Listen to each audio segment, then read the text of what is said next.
Olá, pessoal do Hematolog. Estamos aqui para mais um vídeo sobre linfomas e agora a gente vai falar de um cenário que não é tão agradável assim, né? Então, paciente com difuso de grandes células B recaído ou refratário, a gente sabe que a gente tem aí em torno de 30, 40, alguns dados mostrando 50% dos pacientes que vão ser refratários ou vão apresentar recaída em algum momento. E aí a gente ainda tem aquela grande divisão que, dentre esses, metade não vai conseguir ir para o transplante por ser não elegível. Então, realmente, é um cenário que angustia um pouco o hematologista. E eu queria saber de vocês o que a gente tem de novidades para o tratamento desses pacientes com difuso recaído ou refratário.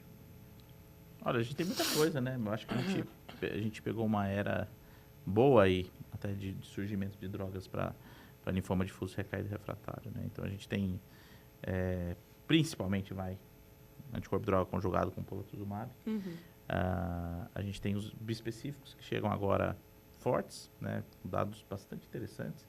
Tem as suas variações intramolécula, né? Glofitamab, epcoritamab. No Brasil a gente só tem o epcoritamab aprovado por hora. E a gente tem, obviamente, chegada de CAR-T, né? O que fica muito claro para a gente é que a recaída não é mais um bicho só, né? Então, nitidamente o paciente primariamente refratário ou com recaída precoce, e aí você pode arbitrar isso como você quiser, 6 meses, 12 meses, a grande maioria das pessoas vão considerar como 12 meses, que também, né, não é uma coisa dicotômica, é um contínuo, quanto mais longe, melhor, mas a recaída até 12 meses, o prognóstico é muito pior do que aquele paciente que tratou e 2 anos depois, ou 1 ano e 9 meses depois a doença retornou. Não que esse paciente esteja isento de riscos, mas este paciente, em especial primariamente refratário, o que fica claro para a gente é que aquela receitinha básica de quimioterapia e transplante autólogo não resolve. Tá? Não resolve, resolve pouco, na verdade. Digamos aí que, sei lá, talvez 15, 10% dos pacientes vão ter um resultado satisfatório. E aí, para esses pacientes, eu acho que hoje em dia o que teria, né, pensando de novo naquele cenário ideal em que tudo está disponível na prateleira, esse é o paciente que deveria ser, em segunda linha, migrado já para uma plataforma de CAR-T. A gente tem aprovação disso no Brasil. O Axicel está aprovado para esse cenário. Eu já fiz, inclusive, nesse cenário. E eu acho que aqui talvez a maior notícia é: não ache que você vai ganhar das estatísticas. Entendeu? Tem doenças que, sem utilização de CAR-T nesse cenário de segunda linha, você não vai curar o paciente. Então, um paciente com double hit que não respondeu ao primeiro tratamento, ou que recaiu muito precocemente, você não vai curar esse paciente, na grande maioria das vezes, utilizando ICE, transplante e tudo mais. É melhor você já montar o seu plano colocando o CAR-T. Então eu vou fazer como ponte isso para chegar no CAR-T e já pedir o CAR-T para fazer essa migração, do que falar, não, eu vou soltar o ICE se ele responder. Porque estatisticamente você está... Né, é jogo do tigrinho, assim, você está sempre jogando sabendo que você tem muito mais chance de perder. Né? Essa é a verdade. O que muda um pouco, talvez, esse cenário, que a gente ainda não sabe, são os bispecíficos. Né? Por quê? Primeiro que os estudos são bispecíficos, são em terceira linha. Né? Mas a gente sabe, né, pelos estudos, que o impacto de ser primariamente refratário existe, mas não é tão grande quanto é com quimioterapia. Então, se o bispecífico vai poder ser utilizado nesse cenário, se vai ser combinado com quimioterapia, como a gente teve com StarGlow, etc. e tal, ainda é um cenário em aberto. Tá? Mas este paciente, se possível, primariamente refratário ou recaída precoce, ele deve migrar para um plano de CAR-T. Tá? Agora, no paciente que isso não é possível, que é a grande maioria hoje no Brasil, eu acho que a gente deve pensar em outras terapias possíveis para esse paciente, em especial o bispecífico, que eu acho que talvez seja mais. Tem um problema de aprovação de bula aí, porque o bispecífico está em linhas posteriores, né? Mas eu acho que é uma molécula que é bastante promissora. Eu esqueci de falar também dos anticorpos novos, né? A gente tem Tafalén, né? Que pode funcionar. Apesar que Tafalén parece ter um nicho ali bem claro, né? De pacientes que não são elegíveis, mais idosos, porque tem um perfil de segurança muito bom, né? Então, eu acho que esse é o cenário que eu consigo ver. Mosopolo também, né? Mas a gente ainda não tem, né? A chegada do... Você falou Moso, né? Moso a gente ainda não tem no Brasil e não sei se vai chegar com essa indicação de difuso, né? Enfim, tem um leque novo de coisas chegando, né? Agora, quando chega tudo ao mesmo tempo, a gente ainda vai demorar um tempo para decantar essas informações e entender como a gente vai trabalhar.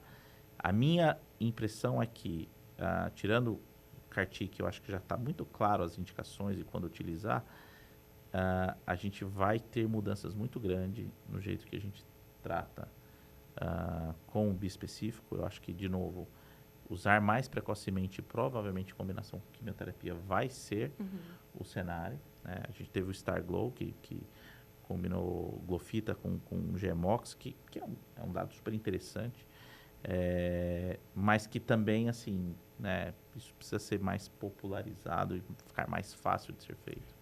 Eu acho que vale a pena pontuar também que o receio do uso do bispecífico antes do CAR-T que a gente tem no mieloma, por exemplo, por conta do alvo, né, ser o mesmo, aqui a gente não tem. Os bispecíficos que a gente tem para difuso de grandes células B são anti-CD20, né, e o CAR-T anti-CD19. Exato. Então, isso também já alivia um pouquinho para o nosso sequenciamento de tratamento, né? Porque são alvos que não utilizam os mesmos alvos do CAR-T, então...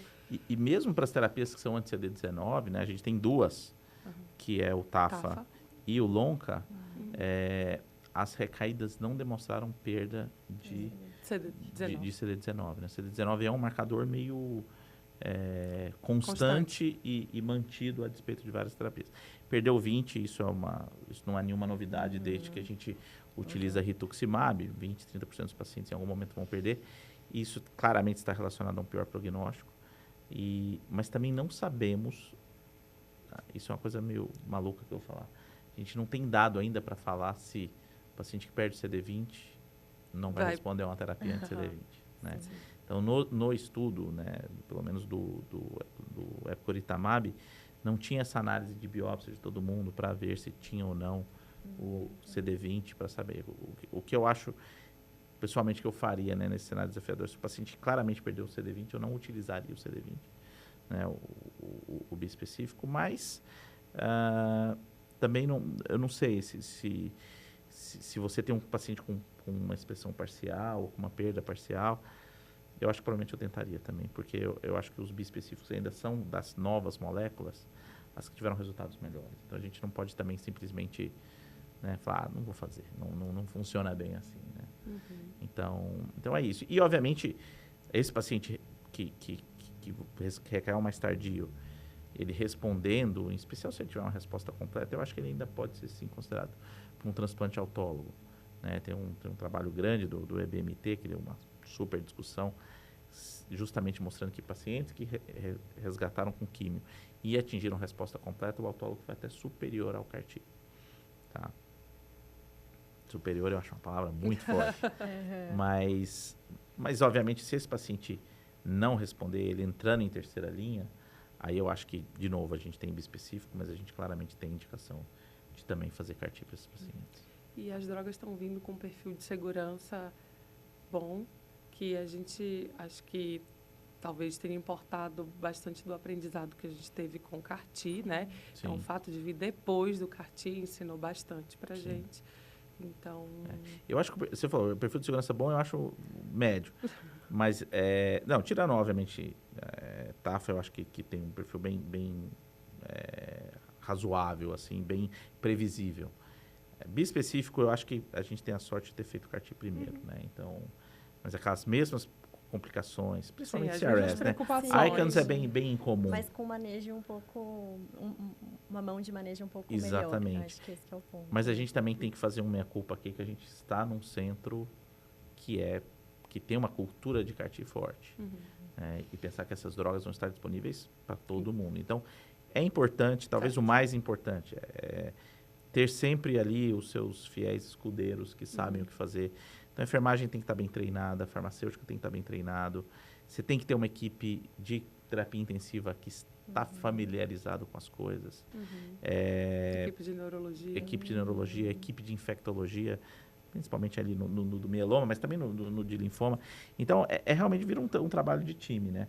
Talvez a grande vantagem do bispecífico comparado com o CAR-T é que, muito provavelmente, o corticoide não vai fazer tanto problema. Né? Então, você pode lançar a mão do corticoide sem aquele peso, igual quando você faz num CAR-T. Então, facilita um pouco mais. Mas, de novo, eu acho que essas terapias, elas são imparáveis. Assim. A gente vai ver elas se popularizarem muito rapidamente pelo Brasil, porque era um cenário que tinha muito pouca coisa e agora a gente tem coisas que estão dando resultados bastante interessantes, né? Então, vai ter uma curvinha de aprendizado, né? Talvez no começo selecionar aquele paciente que está um pouquinho melhor, né? Com um pouco menos carga de doença. Se você vai fazer isso para um paciente com uma doença muito avançada, faz internado, né? Eu sei que o epcoritamab tem em bula o 3º dia internado, mas mantém esse paciente mais perto do centro, mantém uma vigilância maior, faz uma pré-fasezinha antes para diminuir a carga. Enfim, tem várias estratégias, mas começar com casos um pouco mais simples vão te dar mais confiança para chegar mais inteirado e mais pronto para os casos mais desafiadores. Com certeza. Queria só retomar um ponto que a gente comentou aqui mais cedo, né? Falando, então, que os pacientes que são primário refratários ou aqueles pacientes que têm uma recaída aí dentro de 6 meses a 1 ano, eles têm um prognóstico muito pior. E a gente já tem, inclusive, estudos mostrando que o CAR-T, nesse cenário mais precoce, os pacientes vão melhor, né? Então, também só para a gente lembrar que também essa é outra área de desafio, quando a gente fala de outros marcadores, principalmente do PET-CT, que poderiam ajudar a gente aí a ver qual desses pacientes que talvez vai recair mais precoce ou que vai ser primário refratário. E a gente tem um dado legal, que é o delta-SUV, que é a porcentagem de redução entre a SUV da lesão máxima inicial e a SUV da lesão, a SUV máxima do PET 3 ou do PET 4, depende de quando o centro fizer. E se essa redução for inferior a 77%, a gente sabe que esses pacientes, eles têm uma chance maior de ser primário refratário ou de ter essa progressão precoce aí dentro de 1 ano. E a gente sabe que não tem terapia guiada por PET, quando a gente fala de linfoma difuso. Inclusive, a gente tem estudo que foi feito isso. Então, os pacientes que tiveram o PET inteirinho aí com DEVIL score de 5, eles foram propostos uma mudança de tratamento para esquemas intensivos, então esquemas de Burkitt, e não teve diferença de desfecho nesses pacientes. Então, a gente ainda não pode, né, não é autorizado a gente fazer essa mudança de tratamento aí no meio do caminho, mas lembrar que talvez o CAR-T realmente seja uma melhor escolha para esses pacientes. A gente tem o Zuma 12, que pegou pacientes que eram de alto risco, que depois de 2 terapias SHOP-like, né, SHOP ou EPOC, mantinham PET2 positivo e iam direto para CAR-T, né? Porque é fácil fazer CAR-T, é barato. Mas, de qualquer maneira, esse estudo não é randomizado, então a gente não sabe como seria o braço. Outro braço. Mas os resultados são impressionantes, né? Então, é aquela coisa de identificar precoce para mudar rápido a mentalidade. Eu acho que isso que a gente precisa entender um pouco mais no difuso. Às vezes, no difuso, a gente demora um pouco para... isso aqui não está indo bem, até correr atrás. O linfoma corre bastante rápido, né, no difuso, né? Então, talvez identificar esse caso mais precoce, né, seja pelo delta-SUV+, seja, enfim, a gente vai ter que ter essas mudanças, né? Mas realmente é um cenário bastante desafiador e que a gente precisa aprender muito ainda, né? Eu acho que a gente é muito claro, eu tenho um dado muito interessante. O paciente com linfoma difuso que trata e responde e não recai, a curva dele é muito próximo de sobrevida global da população normal. Qualquer recaída, precoce ou tardia, tem um impacto já muito grande, assim, um decréscimo de 40%, 50% da sobrevida global. Quando esse paciente é primariamente refratário, o decréscimo é quase 90%.